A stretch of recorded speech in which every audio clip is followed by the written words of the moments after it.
Hi, welcome. My name is Dan McCluskey. On this video, I want to take just a minute to talk about this issue of aggression. One of the questions I get a lot from people who are dealing with a aggressive situation is this issue: is it just the genetics of the dog? Is it bad blood? And can this really be fixed based on what is seen from the surface of things? And one of the issues that so people understand, it makes dog aggression can make it very difficult for people to deal with, is a failure to get a real picture or clarity as to how this lines up through nature at the relational level with what is actually seen to make sense of it.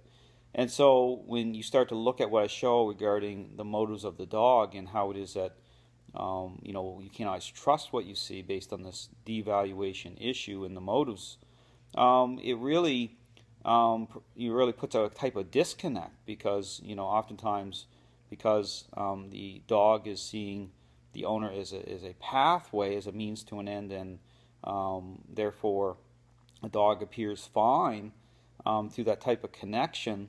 Owners sometimes feel like they're not getting the information that they need, so therefore when a dog reacts certain ways, it appears very unpredictable. It appears off somehow, and it doesn't make sense. It doesn't quite line up. But if you really get a sense as to this problem when it comes to even response, the motives that underpin the reasons dogs respond or accept other people, and even when you get into this issue of using treats for training, to build bridges certain ways to incentivizing the dog, it really does set people up to push it off onto a genetic problem, because again it seems people feel totally blindsided.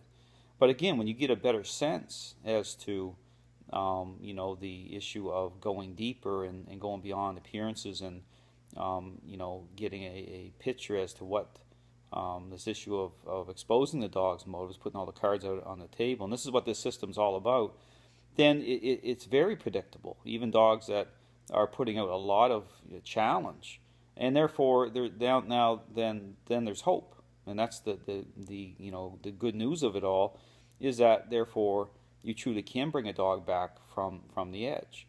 But again, I would encourage people to really think about what I'm saying. I deal with extreme aggression issues. I'm not saying it's easy. It can be the most difficult thing the owner can ever do to change how they think, for them to come into right relationship, but it can be done. I handle these situations. It can be done, but it requires the trainer themselves to be looking through the right relational lens. If a trainer is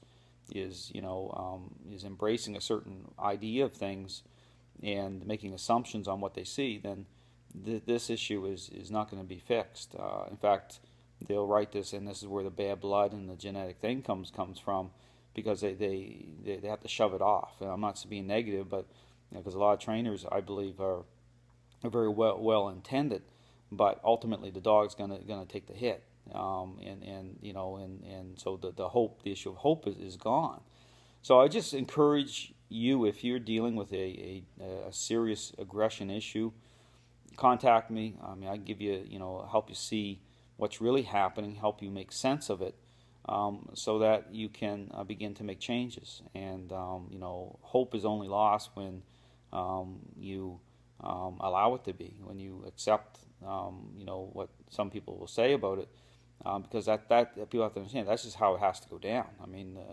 There has to be a trade-off here, and there's a lot of if you're not looking the right way through this relational lens, then you're not going to see or get a clear picture as to what's really happening. So again, it can be brought back, but it requires a certain way of thinking about it.